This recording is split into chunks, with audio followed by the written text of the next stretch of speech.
roleplay, you know it, you love it. Over the last, 10 years, it has exploded in popularity, whether it's D&D or other forms of tabletop role-playing games, or even just role-playing video games where people go online and role-play in such games such as Grand Theft Auto, Red Dead Redemption, Garry's Mod, hell, even Roblox has become an RP haven nowadays. Yes, over the last 5 to 7 years, roleplay really has exploded as a form of entertainment in popularity. And today on FraudOnTheTele, I'm going to be giving you all 5 tips to become a better role player. 5 tips to roleplay like a pro. While I'm not some crazy trained actor, I'm not a famous voice actor, nor do I have a famous D&D show. I have, though, been roleplaying for over 20 years of my life, and I've done theater, improv, and other such type roleplay kind of acting classes and environment. So I think over this time, I've picked up a couple of things that could help you just become a better role player all around. And maybe by the end of this video, I can give you the tools to help roleplay like a pro. As always, guys, if you enjoyed the video, learn something new, make sure you like, comment, and subscribe. Don't forget to check out some of our other D&D content, and let's just get right into the video, shall we? So in no particular order, here we go. Now, the first thing that I think I would tell someone if they were asking me, Fraud, how can I get better at roleplay? Say you just are uncomfortable, you just have trouble thinking on the spot, kind of having this roleplay-esque mind, being able to improv. Well, the answer is really quite simple, and it's probably one that you've seen thousands of other people in other videos say before, but it holds true. Take an improv class, guys. I don't care if it's a week class, a day class, a month class, or you just do it for the rest of your life. Taking an improv class is going to help you tremendously, more than almost any other thing, in becoming a better role player. You see, roleplay is different from traditional acting. In roleplay, there generally are no scripts. While you could write out, I guess, a script to say at times during your roleplay, the unique thing about roleplay, whether it's in a tabletop form or you're in a video game on a server, is that it is improv. It comes out of nowhere. You have to be able to adapt and respond on the spot in uncomfortable or comfortable situations. Improv is one of the best ways to help kind of convey the type of mindset that you need to be able to flourish in this kind of fast-paced action. If you've been in a roleplay community long enough, you've probably heard the phrase yes and, an improv phrase that essentially you are supposed to tell yourself in your mind when you are presented a scene or presented some kind of roleplay or dialogue from another person. You should never respond with no. It should always be a yes and, to continue to the scene and to give roleplay back to the person who's giving it to you. This is a very simple concept, but it is one for our minds to kind of wrap around, because if you've never done a bunch of roleplay, if you've never been in an immersive roleplay environment, it is oftentimes hard to get into this mind state. It's very easy for your tendencies, your personal tendencies, to come leaking out through your own character, and the next thing you know, it doesn't feel like you're playing a character as much as you're just responding as you would, me, Fraud, myself, how I would respond as a person to these roleplay scenarios, less how my character would do it. This is something that I think improv helps to teach. As well, it helps make the roleplay environment itself a little less awkward, because yes, it is awkward. Roleplay is awkward. Roleplay is intimidating, especially if you've never done any kind of stage acting, improv acting, or just done role-playing in general. It doesn't necessarily have to be an improv class, some kind of a theater class, some kind of an acting class. Improv generally I find is the easiest. It's the most fun. I feel like it's the least stressful of all of these kind of acting-esque classes, and you don't have to do it that much to get the broad aspects of just what kind of thought process and structure your mind needs to have when being in a role-play space. This brings us on to our second point, which kind of goes in junction with the first point, and that's practice. Just like with any other skill that you're trying to learn, you cannot become great at something unless you practice it. Roleplay RP is no different. You need to RP, you need to practice in order to become good at it. You have to do it a lot. Now, you might be asking me, Fraud, I only roleplay in my tabletop RPG game. I only roleplay in my D&D game. Maybe we meet only once a month. I don't have time to continually practice role-playing. Well, that's where you're kind of wrong. There are loads of other ways to role-play in practice across the wide world that is the internet. We've already talked about them in this video, but there are loads of video games that have dedicated role-play servers in these immersive video game worlds, such as Grand Theft Auto and Red Dead Redemption, as they're the primary examples for these role-play servers, but they extend to Minecraft, Roblox, really any game, Gary's Mod, any game that is sandboxy in any type of way has role-play server elements. You just gotta go Google them and find some. For me, I found that my comfortability in doing roleplay was increased dramatically when I started role-playing on one of these Red Dead Redemption servers, as I'm constantly being put in more of a roleplay scenarios. My roleplay muscles in my brain are constantly being flexed, and as you do so, over time, it just becomes easier. Acting, roleplay, improv, they're no different than any other skills, whether you're learning how to ride a bike, teaching yourself how to edit videos, how to hit a jump shot in basketball. It's all the same. It all takes practice. Roleplay is no different. Naturally, there are people who are just really good actors. Maybe they have a mind for it. Maybe they just have the spirit for it, if you will. But most people, I think, aren't like that. Roleplay, acting comes awkwardly at first. It doesn't necessarily seem natural. You feel silly, you feel uncomfortable, you feel awkward. Necessarily over time, with practice, these things get better. Maybe though you don't have a computer, maybe you can't access any of these video game RP servers, you can still practice through other forms of media, dissecting film, your favorite TV show, watching live plays, etc. Next time you're watching a show or a movie and you see a very interesting character, a dynamic character, one that makes you curious, one that piques your interest, take a moment and examine the traits of that character. Why do they answer the way they are? What are the themes, the tropes, the character personalities that make up this character? This leads me into my next tip, which is structure. For me personally, I find it easier to roleplay a character when I understand that character. When I make a character, I like to break down the character into a couple of broad traits. These traits I can reference in moments of anxiety or moments of quick thinking to help my character, to help me develop an answer to a question or a scenario that would be true to my character. So for example, one of my favorite D&D characters I created of all time was Callum. He was a monk, a Way of the Long Death monk. 3 of his character traits that I wrote off right off the bat that really kind of embodied who his character was suspicious, loyal, and awkward. Aside from their backstory and their character motivation, these 3 kind of traits, these personality traits really embody who the character was, and I could constantly reference these things to better roleplay the character more consistently. In my opinion, when you're making a character, before you even roleplay with that character, you should be able to ask yourself a few questions that you think other characters in your game or the NPCs might ask them, such as, who are their parents? Where are you from? What do you like to do? What do you do for a living? What drives you as a person? It doesn't exactly matter what the question is. The idea is that you should be able to, in your mind, come up with some kind of an answer that is specific to this character. It's okay if you make these things up on the spot, but by doing this, you're preparing your character in your mind for these eventual questions that are going to come to you. Even if you need to write down the answers to some of these questions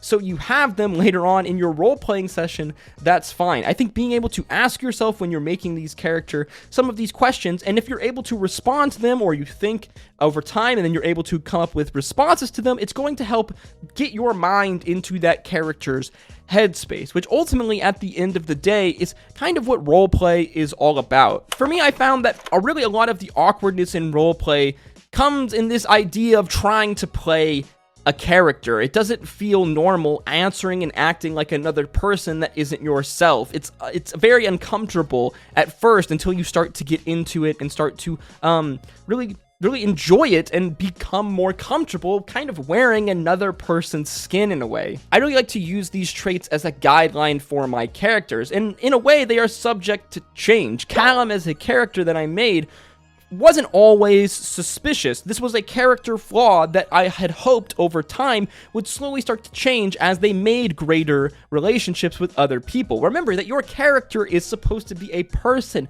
They are adaptable, they are malleable, they do not have to be rigid in these character traits. These are just a starting roadblock for a personal journey that a character would go through. Or maybe not. Maybe these things are so important to your character, so intrinsic to the character, maybe it is this love of loyalty or this suspicious nature that drives the character, and that it is almost impossible for the character to lose this type of trait. Whatever it is, I find that having these kind of broad guidelines really help me continually bring myself back into that character. This helps lead me on to the next step, my next recommendation to help you be a better role player, and that is comfortability and immersion. As I said earlier, the main kind of barrier I think between good RP and bad RP is just how comfortable you feel. How immersed are you in the story? Do you actually feel like the character when you're interacting as the character in the story, regardless if it's a tabletop role-playing game like Dungeons & Dragons or you're RPing on a GTA Online server? For me, I find the best roleplay that I feel like I'm capable of comes when I feel the most immersed. For example, if I'm playing a Dungeons & Dragons game, I like to message my DM to get further information about the world or the area where we are in, or something that my character would know about the world or the area that I live in. Having this kind of information on hand, maybe written down, helps me access it while I'm role-playing and helps my character kind of further entrench themselves into the world, being able to take natural elements of the world around me and further incorporate it kind of naturally when I'm speaking or when I'm talking about the character or my backstory or what have you. Personally, one thing that I love to do is world build along with the DM. Obviously, you should ask your DM if this is okay, but all the time I like to just make up new shit on the spot for my character. Whether it's smaller things that have to do with the world, maybe it's about my hometown that the character grew up in, or something about like some kind of a story, some kind of a legend that they have heard. Obviously, like we said, you should make sure you clear this up with your DM if you are in a tabletop role-playing environment, as you don't really want to step on toes, but I find that most DMs like it when players do this, as they like help in the world-building aspect. DMs out there, we don't want to be the only ones world-building out here. I guess some do, but that is a lot of pressure and a lot of stress to do all on your own. So when players continue to help with the world-building aspect, it helps take weight off the DM's shoulders, and we can enter into this play off of each other back and forth type relationship. You see, that really is the kind of beautiful thing about roleplay. You can't really roleplay alone. I mean, you can, but at the end of the day, roleplay in the broad aspect is collective storytelling. Storytelling between one or more persons. For me, I found that the roleplay comes the most natural when I am the most comfortable, when I am the most immersed. I highly recommend, if you are newer to roleplay and making a character, put little aspects of yourself into that character, something that is comfortable, something that is familiar. It doesn't have to be anything big, deep, or complex. It can be something as simple as like a small character trait. Say that you yourself are a clean freak, you are a neat freak. Make your character a neat freak, make them a clean freak. This is something that kind of naturally, inherently links you to the character and makes that type of the roleplay way more comfortable, easier, because it is a part of you. Oftentimes I meet people who are roleplaying for kind of the first time, and they try to take on a very broad, different, like, for lack of a better word, hard character to play. Something that's so different from themselves and who they are as a person that they don't really know exactly how to do it. Now, in the broad aspects, this is good. There's nothing wrong with trying to roleplay a hard character or a character that is polar opposite from you. If anything, one of the most fun things about roleplay is becoming another person. But for me, I found that I'm more comfortable. It is easier to roleplay, especially if I'm in an environment where I don't feel exactly comfortable, if I put some kind of aspects of myself into the character, things that are easier for me to roleplay because they are things that kind of come natural to me as a person. The final thing that I want to talk about in being a better roleplay is learning to take the L. Basically, learning to handle losses, handle roleplay scenarios that don't go your way. Too many times in a role-playing scenario, like we said, whether it's tabletop or online in a video game server, people want to be the main character. They want to feel like they can win. They don't like it when things don't go their way. This is very natural. I'm sure you can think of someone in your party, in your D&D campaign, or somewhere along the lines of your tabletop or roleplay experience where you've met someone who's a sore loser. They don't like to lose in RP. Here's the thing though. Necessarily, taking the L in RP, losing in RP, is one of the best things that you can do. RP isn't about winning or losing a scenario. It's not about getting what you want or what your character wants. It's about adapting and reacting and playing out the scenario how they come to you. If I'm playing D&D and I'm in a social scenario and I say the wrong thing and it doesn't go my way, according to the roles or according to how the DM role plays out the scenario, I shouldn't be upset by this. If anything, the consequences of the loss that was taken, the L per se, give me more RP. Let's say I'm on a Red Dead Redemption roleplay server. I'm rolling across the countryside on my horse where I'm suddenly stopped by a group of bandits. Let's say I managed to talk myself out of the situation, but I end up losing all of the things on my character, all of my money, my weapons, whatever valuables that I had. Now, I could be mad about this L that I just take. I could complain about this, how the roleplay didn't go my way, how I didn't get to win the encounter, how I got shafted here. But you see, roleplay is all about the journey. It's about the journey from getting from one place to another. It was never about having the things that my character had. It was never about the wealth that my character had. It was the journey to gain the wealth. Am I making sense here? So many times I see people approach roleplay in this kind of video game aspect. They want to win. They think you can win roleplay. Newsflash, guys, you can't win roleplay. There is no winning roleplay. You win roleplay by having good roleplay. Some of the best roleplay that I've ever had, some of the best arcs, scenarios that I've been put in the many different avenues of roleplay that I've played in, were the ones that didn't go my way. It was taking a character, putting them in a uncomfortable, bad environment, an environment where they must learn and grow, and then watching them learn and grow in that process. Personally, I think this is probably one of the biggest things that people who are new to roleplay struggle with, especially if they are from a video game background. As you know, when you're playing a video game, I totally get it. There is a winner and a loser. Roleplay, though, this is not really a healthy mindset to have. There is no winning and losing, and approaching it like this is just going to lead to a worse time, a worse kind of scenario for everyone at the table or in the server, wherever it is that you're doing your roleplay. Yes, guys, this was my 5 easy steps to help you RP like a pro. If you have other steps, other advice that you would give to help newer people or veterans RP better, please let me know in the comments down below. I by no means am like this god of RP. I am not a famous actor, nor am I a voice actor. I am just someone who loves the medium of roleplay and have been doing it for a long time, and I feel like I may have some nuggets, some grains of advice that I think could help either newer people to roleplay or people who in the past may have struggled feeling more comfortable and just feeling okay with allowing themselves to roleplay. As always, guys, I hope to see you in the next one. If you did enjoy this video or videos like this, hit that like button so I know, and maybe we will continue to do a similar series in roleplay in kind of Dungeons and Dragons like this. As always, guys, I hope to see you in the next one. Until next time, peace, love, Adu. A love story that might be. We wasn't supposed to happen. So much talk around us. We became numb to the yapping. It was like 05. Got my license to drive. Picked you up in my pop's car. Went for a ride. Couldn't no one tell us nothing. That night was ours. All the stars aligned and you were so damn fine. Yeah, it was.